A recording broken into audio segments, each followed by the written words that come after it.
Welcome back. Picture a January night in the year 1200. Somewhere between midnight and the first gray hint of dawn. Inside a stone chamber lit by a single guttering candle. Frost is forming a thin skin on the inside of the window glass. A man lies awake beneath 3 woolen blankets and a coverlet stuffed with goose down, and even though he is arguably the most powerful person in England, he cannot get warm, he cannot fully relax, and he does not sleep the way you do. Outside his door, an armed guard shifts his weight from foot to foot. Somewhere below, a hound barks once and falls silent. This is King John of England, not yet notorious, not yet the villain of legend, just a 33-year-old ruler 2 months into his crown, lying in the dark and listening to his own castle breathe. Tonight, using AI-assisted reconstructions, restored architectural plans, and surviving medieval artwork, we are going to walk through the real physical world of a king in the year 1200. His bedchamber, his court, his city, his risks, and by the end you will see exactly how these same stone rooms, halls, and towers look today, still standing, still cold, still telling the truth about how kings actually slept. To understand that bedchamber, you have to go back further, to an England that had nothing resembling royal comfort at all. In the decades after 1066, when Norman lords first seized the English throne, royal life was closer to a military campaign than a court. Kings and their households moved constantly between fortified timber halls, hunting lodges, and half-built stone keeps, because there was no single capital, no permanent seat of government, and precious little trust between conquerors and conquered. The earliest version of the Tower of London was a squat timber and earth motte thrown up within days of the conquest, built for defense and intimidation rather than dignity. Bedchambers in this era were communal, drafty, and shared. A lord's private sleeping space might be a curtained-off corner of a hall where a dozen other people also slept, ate, and worked. Nobody living through those early Norman decades could have imagined that within little more than a century, their descendants would sleep behind 7-foot thick stone walls in chambers painted with biblical scenes and gold leaf. They were simply trying to survive a hostile, half-conquered island, using whatever timber, chalk, and quarried stone lay close at hand. By the year 1200, that survival architecture had hardened into something genuinely imperial. The White Tower, the pale stone keep at the heart of the Tower of London, rose roughly 90 feet into the London sky, its walls up to 15 feet thick at the base. Built from Kentish ragstone with dressed stone imported across the Channel from Normandy for the corners and window surrounds. Inside, King John's private chambers sat on the upper floors, reached by a spiral staircase deliberately built to turn clockwise, so a right-handed defender descending would always have his sword arm free against an attacker climbing up.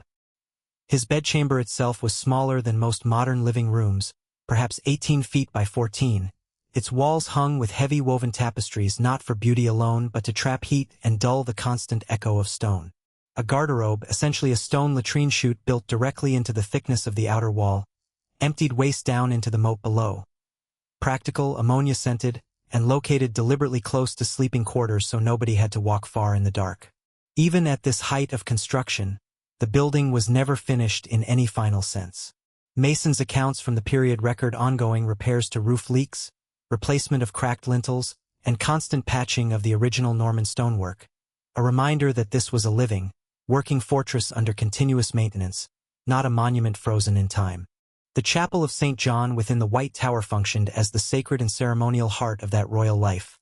A plain Romanesque space with rounded stone arches and almost no decoration beyond simple whitewash, used for the king's private devotions, oaths of loyalty sworn by nobles, and the occasional royal wedding or churching ceremony.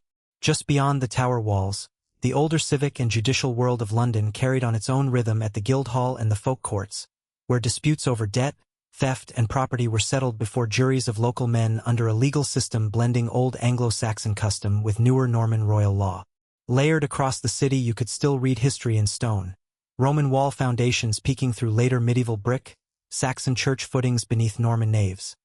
Evidence that London in 1200 was already a palimpsest of conquerors, each building over the last without ever fully erasing it. Step outside the tower gates and into the streets of London itself, and the sensory world changes completely. The city held somewhere around 40 to 60,000 people, tightly packed inside a wall the Romans had built 1,000 years earlier, streets narrow enough that upper floors of timber houses nearly touched across the gap. Smoke from cooking fires and blacksmith forges hung low over the rooftops. Butchers dumped offal into open channels that ran, none too efficiently, toward the Thames. Apprentices shouted prices over the din of cart wheels on cobbles, while richer merchants in dyed wool and imported fur picked their way past beggars and pigs rooting through refuse. Bread, ale, and pottage of peas or barley formed the daily diet for most Londoners, while the wealthy supplemented their tables with spiced meats, wine, and imported fruit. Scratched graffiti and merchants' tally marks on stone doorways hint at a population that was, in its own rough way, as literate in commerce and symbol as any modern city, even if most residents could not read a written page. This was not a backdrop of extras. It was tens of thousands of individual lives, each one navigating status, hunger, faith, and ambition inside the same square mile. For spectacle and public gathering, few sites mattered more than Smithfield, the open market ground just outside London's walls, where regular horse fairs drew traders from across the country and, on occasion, tournaments and public justs turned the field into a stage for aristocratic prestige. Records describe crowds numbering in the thousands gathering to watch mounted knights charge one another with blunted lances, wagering coin on outcomes, cheering favorites by name. It was here, as much as in any throne room, that the social order of medieval England performed itself in public, a shared civic identity built on spectacle, risk, and communal excitement that cut across class lines even while reinforcing them. If Smithfield represented shared public life, royal privilege found its purest expression a few miles upriver at the Palace of Westminster, and specifically within its glittering painted chamber, King John's principal state bedchamber and audience room. Here the walls were covered in vivid painted scenes of biblical battles and coronations, framed in gold leaf that caught candlelight and made the entire room seem to shimmer after dark. The king's actual bed in such a chamber could stand nearly 7 feet long and equally wide, framed in carved oak, hung with curtains of silk or fine wool to block drafts, its mattress stuffed with feathers rather than the straw that filled beds for almost everyone else in England. Silver and gilt vessels for washing sat nearby, along with chests of clothing, furs, and personal treasure kept within arm's reach of the sleeping king, because in an age before banks, a monarch's portable wealth often slept in the same room he did. And yet, for all this luxury, the coming danger would not distinguish between velvet and straw. Whatever was gathering on the horizon in the last years of John's reign would reach into the painted chamber just as easily as it would reach the poorest garret in London. That gathering danger arrived not as fire or plague but as the slow, grinding collapse of royal authority itself. Beginning around 1204, John lost the Duchy of Normandy to the French crown, a catastrophic blow to Angevin prestige that stripped away ancestral lands and drained royal finances for years afterward. To fund fresh wars aimed at winning them back, John imposed increasingly harsh taxes, seized baronial lands on flimsy pretexts, and alienated the very nobles whose loyalty had underpinned his throne. By the spring of 1215, a coalition of rebellious barons had had enough. In June of that year, at a water meadow beside the Thames called Runnymede, John was forced to affix his seal to Magna Carta, a charter of rights that, for the first time, placed explicit legal limits on royal power. Contemporary chroniclers describe John as furious and humiliated in the weeks that followed, gnawing sticks and rolling on the floor in rage according to one near-contemporary account, though modern historians caution that such vivid details may have been shaped by hostile writers eager to paint him as a tyrant undone.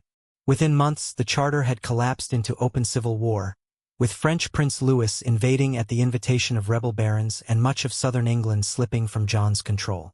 In October 1216, marching his army and baggage train across the treacherous tidal flats of the Wash in eastern England, John is traditionally said to have lost a portion of his royal treasury and crown jewels to the incoming tide, though the precise details remain disputed among historians.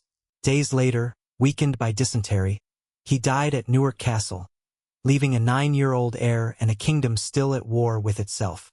In the years that followed John's death, his young son Henry III Regents worked quickly to restore royal authority, reissuing Magna Carta in a softened form to win back baronial loyalty, while the physical machinery of Angevin kingship, the towers, halls, and chambers John had once slept in, passed into new hands, renovated, expanded, and repurposed by successive monarchs across the centuries.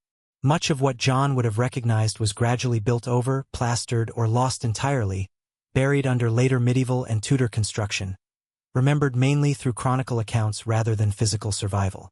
It was really only from the 19th century onward, as antiquarians and then professional archaeologists began systematically studying the Tower of London and the surviving fragments of Westminster, that the physical texture of John's world started to resurface. Excavations beneath later floors revealed original Norman stonework, garderobe chutes, and traces of the White Tower's earliest internal layout. Surviving royal wardrobe accounts and chancery rolls, meticulously kept even in John's troubled reign, gave historians extraordinarily specific detail about what kings actually owned, wore, and slept beneath: numbers of blankets, weights of silver plate, even lists of feather beds requisitioned for royal travel. What surprised many historians was just how mobile and physically uncomfortable even a king's life remained, castle to castle, month to month, regardless of the gold on the walls. It is worth pausing on that. Behind every stone chamber we have described tonight stood real people, cold in winter regardless of rank, anxious about enemies both foreign and domestic, loved by some and resented by others, trying to hold together a kingdom with the same very human tools of fear, ambition, and exhaustion that shape leadership in any era. The walls were never just architecture. They were homes. Today, you can stand in the very rooms this story moved through. The White Tower still dominates the Tower of London complex, its Norman stonework largely intact behind later Tudor windows, and visitors can climb the same clockwise spiral stair John once used. Then step into the Chapel of St. John, whose plain Romanesque arches look almost exactly as they did in 1200. The original garderobes have long been sealed, but their outlines remain visible in the thickness of the walls for those who know where to look. Smithfield still exists as an open space in central London, though horse fairs and justs have given way to a historic meat market and modern city life swirling around its edges. The Painted Chamber at Westminster did not survive. It was largely destroyed in the catastrophic fire of 1834 that consumed most of the old palace, and today the Houses of Parliament stand on the site, though fragments of medieval Westminster, including the surviving Westminster Hall with its magnificent hammer-beam roof, still connect visitors directly to John's era.